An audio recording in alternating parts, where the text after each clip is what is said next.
Hi, welcome to my channel, and we will talk about leadership today. Support your leaders with grace and mercy, but be discerning.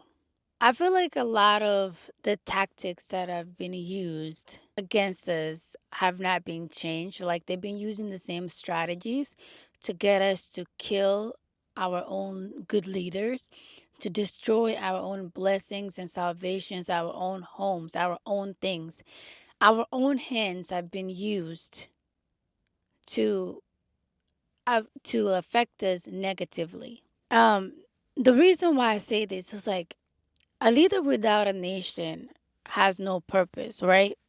So we should support our good leaders, support our own revolution, transformation, and development. I will use Africa for example. Um, not just Africa. This can be anywhere, but especially Africa because that's where I relate to. I have seen like recently, especially the beginning of this year, some of us know that there's a leader in Africa that's been is being very much supported right now by the people. And what I've learned from this situation, I'm the type of person that I will observe. And when there's noise and stuff like that, things going on, I would be like that quiet person, looking at everything from different perspectives and behind the scene. I feel like a lot of us we have that warrior spirit, that fighter spirit, that have we have been starved for so long of good leadership. Like we have the strength and the courage, we have the strength and the courage and the abilities to do certain things that can transform our lives positively and transform life of others in our nations, in our communities positively. We have the gifts and the abilities within us, but what's been lacking is like a lot of our communities, especially the melanated people, a lot of our communities have been lacking good leadership. That's in the homes as well, like children not having proper guidance in the homes, not having proper guidance in the communities, not having proper guidance when it comes to like leaders in government positions. And a lot of us have been starved of good leaders so much that we might we might just want to attach anything that comes and may seem good. You know, one thing that I want us to recognize and remember that supporting our leaders also might need grace and mercy, but we have to be discerning even in that. Our leaders are human beings too.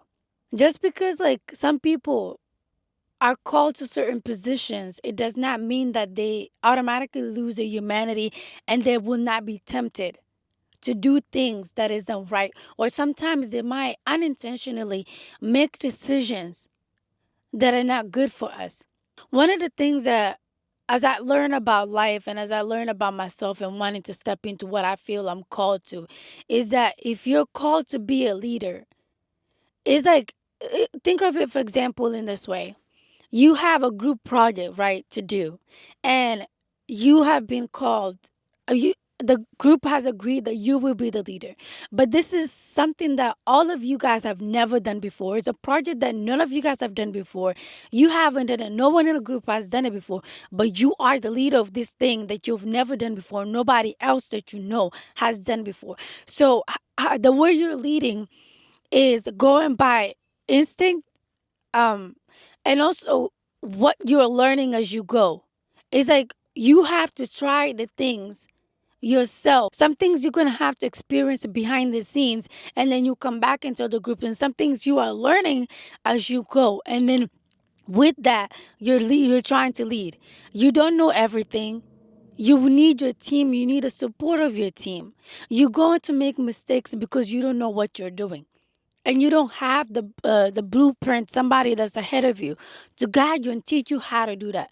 But it doesn't mean that you can't do the job. It just means that you're human and you have a lot to learn. And what happens sometimes is that somebody might try to take advantage of the fact that you're doing this for the first time, that you don't know everything. They try to take advantage of that to try to lure you into things that are not good. I'm all for supporting, when we see somebody trying to do good, I'm all for like, let's support. But I want us to understand that the person that we're dealing with is also human. It's also human. They can fall into temptations and they can make mistakes. And that's where we have to be discerning. Our leaders also need us, need our support, but also needs our guidance and our correction when it's necessary, of course.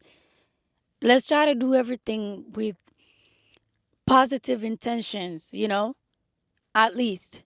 Because sometimes what I see, feel like we just try to follow blindly. When something comes our way that seems positive, if someone comes and they start to do things that seem good to us, we attach to that person so much and we put our hopes and dreams onto that person, everything, taking away our own accountability, our own role that we also play. Just because there's a leader doesn't mean that we're not accountable for our own actions, that we don't have also a role to play to make a difference. What is a leader without the support of the nation? You have to do your part too. Everything is not onto your leader. Your leader is part of the group, not the whole group. And it's too much for one person to bear.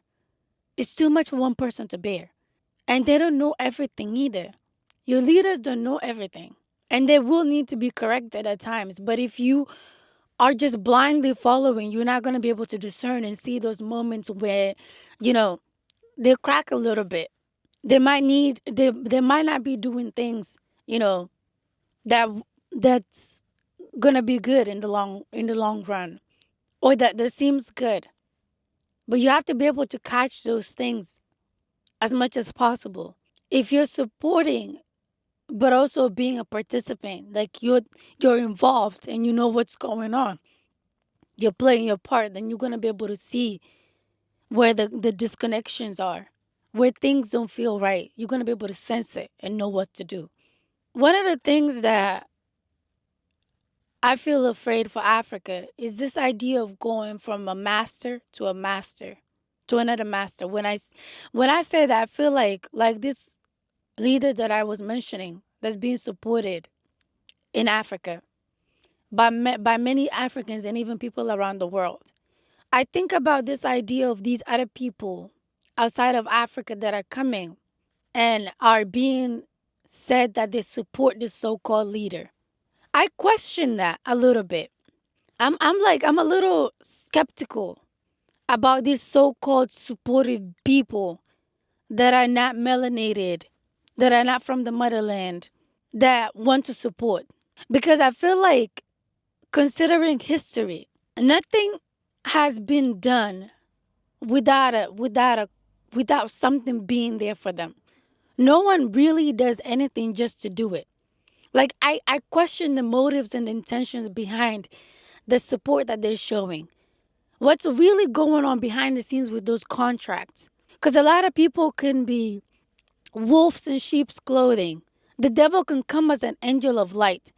I see it a little bit like maybe some of them, they see an opportunity. Because, when you can't fight, sometimes to get your way is not always trying to fight. Sometimes it's pretending to be a friend. That's how you get your way in.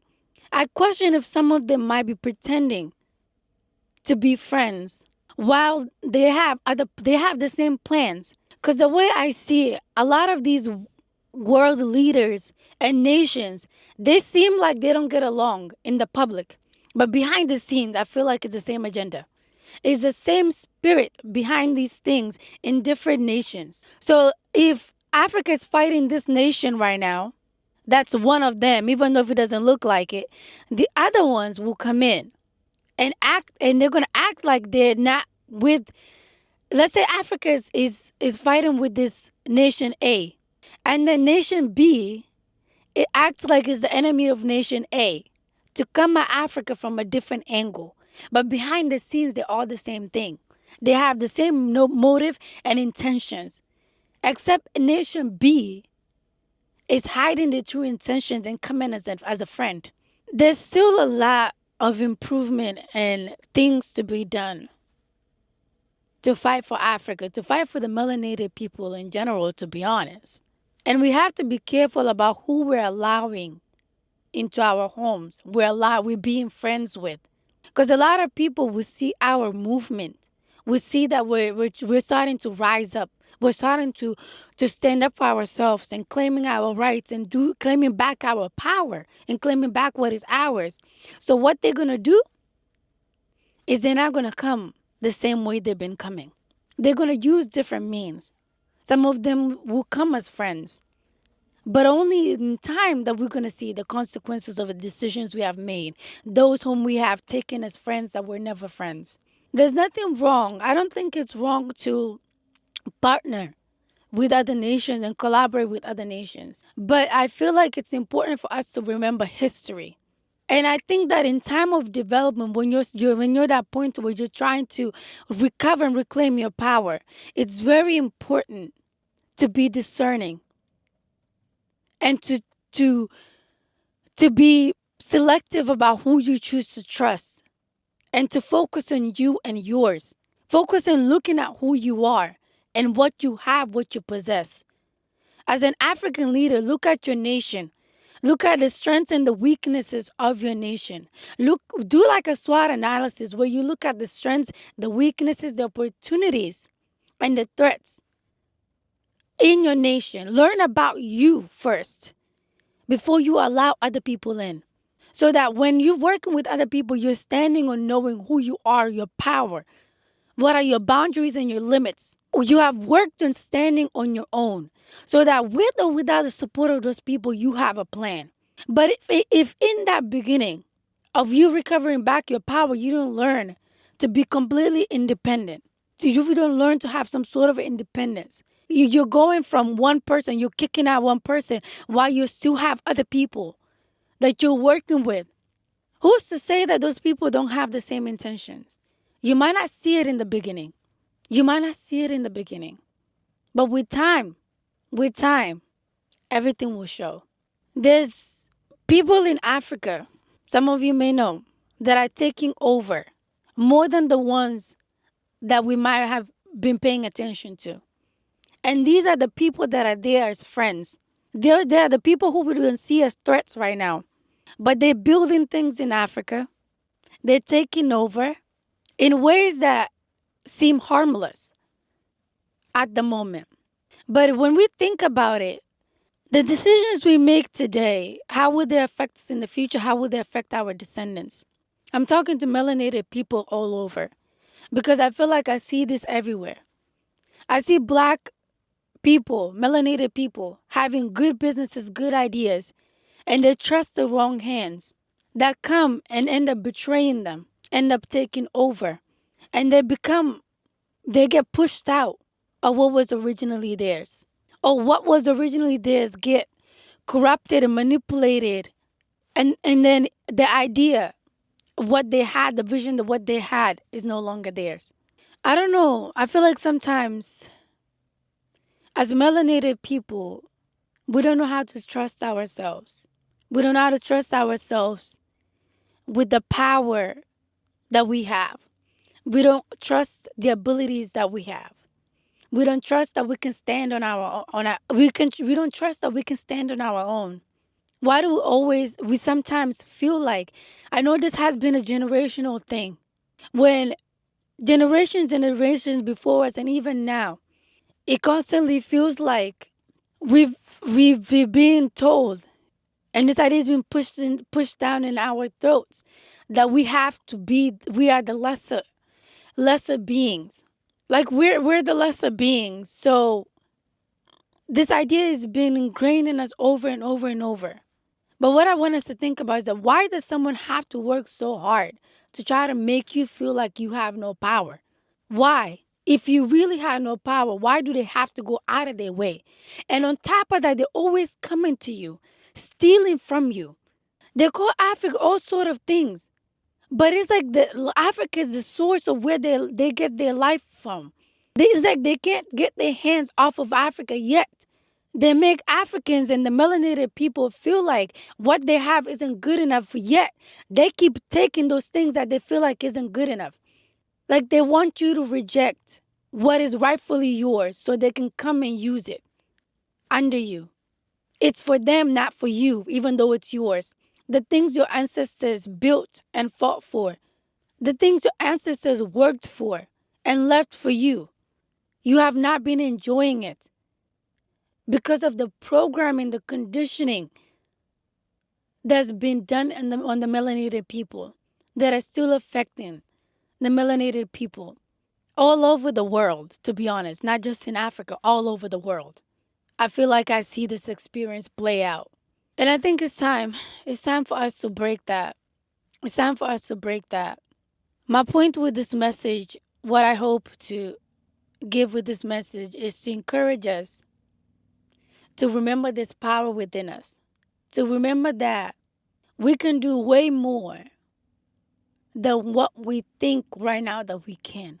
Our ancestors were great people that have done great and amazing things in Africa, in the world.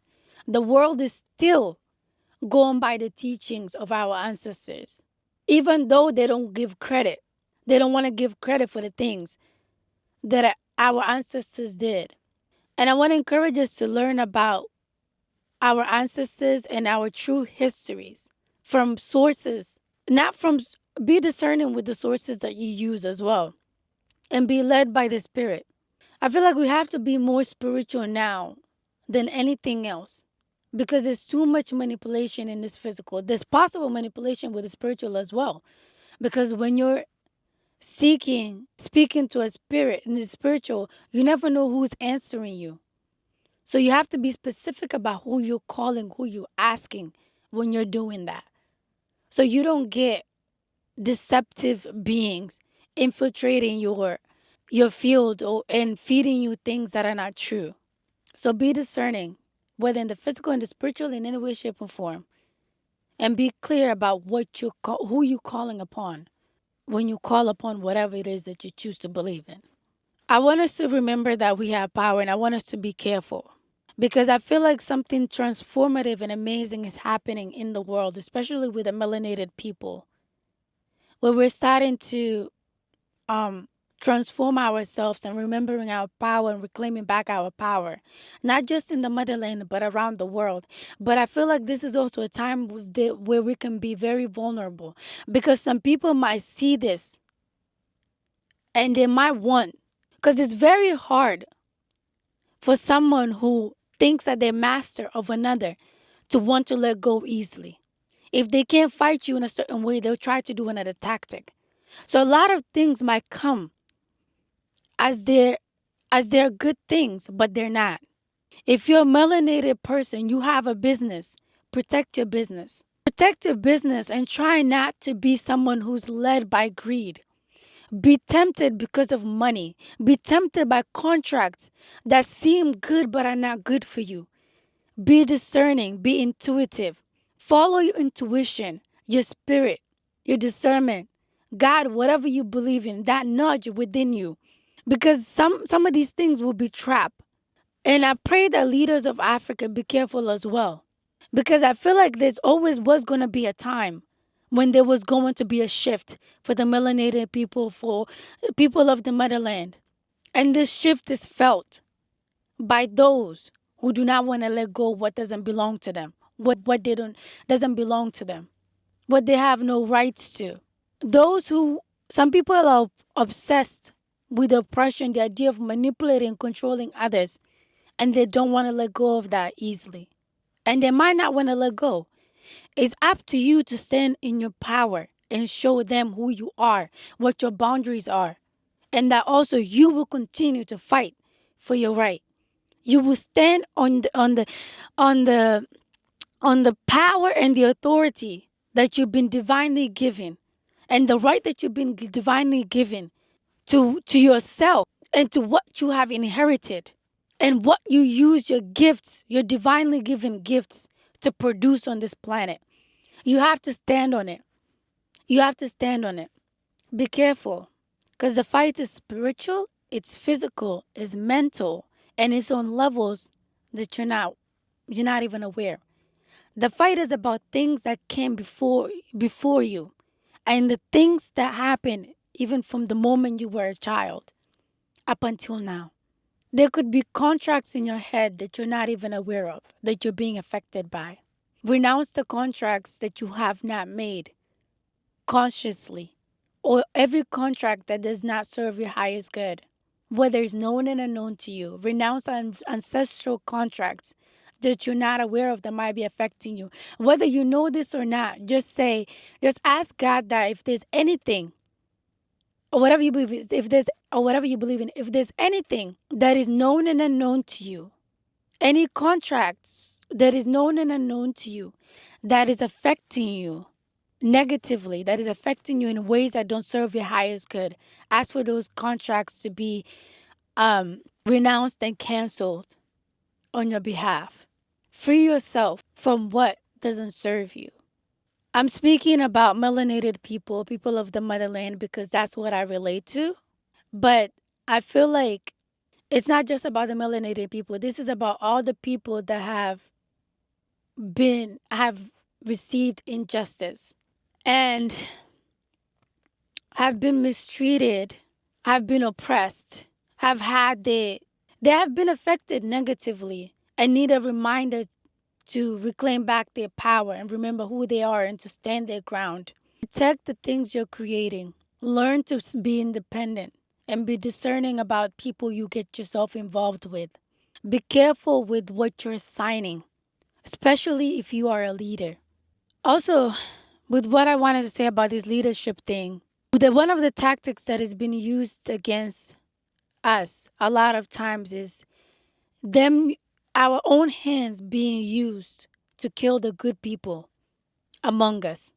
It doesn't just have to be leaders, but the good people in our communities, the good people in our homes. Some people might not believe in spiritual stuff, spiritual warfare, or spiritual things, but these things do happen. These things do happen. Sometimes we manipulated by things behind the scenes that ends up leading us to do things that destroy the good things that we have in our lives. But because we're not spiritually tapped in, we don't know what's going on. We feel like it's us, but it's not us. Or we blame some people that we see doing things. We blame them not knowing that the root of the cause is something else that's behind them that they may or may not even be aware of. Let's normalize praying for people. Let's normalize being people of discernment. Let's learn how to hear and listen to our intuition. Because the more we go through this journey, the more important it is to learn how to stand on our own.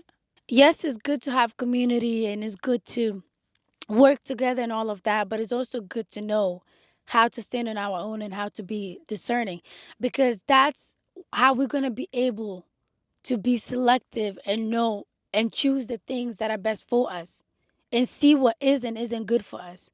Because when you're in a place of need, it's hard.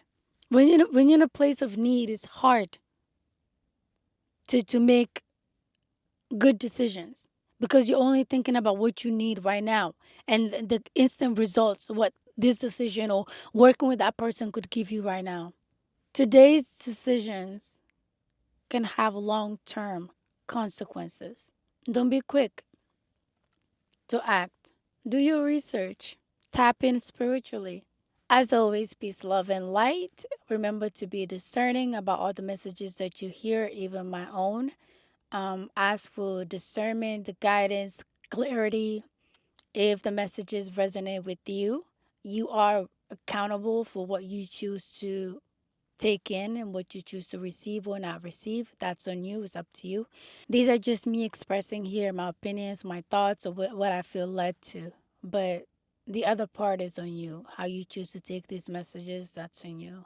Um, and if you have anything to add, because maybe you can be the other part of the message as well, you could contribute something in the comments section that might add some more insight and guidance or whatever to this message.